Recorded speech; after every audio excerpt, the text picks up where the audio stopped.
Well, happy Wednesday. Thanks for tuning into this video. Before we get into the reading for today, I just want to remind you that today is night of worship, 6:30 p.m. at church. Would love for you to come out to that. It is always a great time to come together and really just spend an hour singing, praying. We take communion together. And really, it's just a time for us to set our hearts on God. And so, whether you were planning on coming or not, I hope to see you there for a night of worship. But on to today. Our Bible reading for today is 1 Peter chapter 1, verses 3 through 12. And again, the point of reading the Bible, I want you to get this in your head as we read today, as you read whenever you watch this video.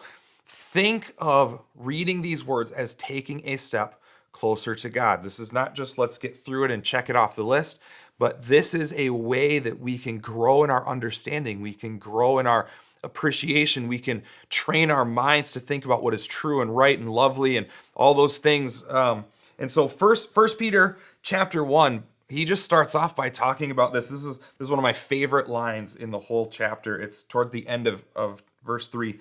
Now we live with great expectation. And he's talking about our salvation being fulfilled, talking about heaven someday being with God. And he says we have a priceless inheritance. God is protecting you by his power until that day comes. But here's the thing, Peter was writing to people that were under great persecution at the time. And maybe you're feeling some trouble, or I don't know about persecution necessarily in the same sense as what we read about here, but maybe you're struggling. Maybe you've got some fears or some worries or some anxieties. As you read this today, I want you to do what verse 6 says. So be truly glad.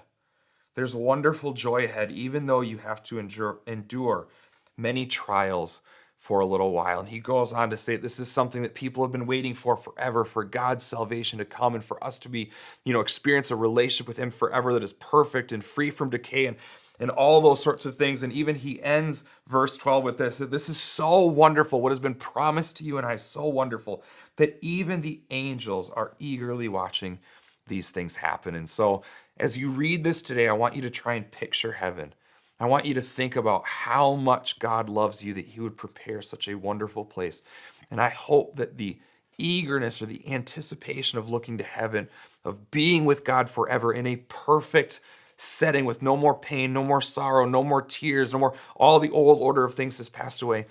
I hope that thinking about that in the future someday brings you joy today, that it brings you comfort today, that you are encouraged by God's presence, that he is with you and protecting you until that day of perfection comes. So ponder those words today, read through them, think about them all day, maybe read them several times throughout the day, and experience the joy that comes with a relationship with God and the promise of heaven someday.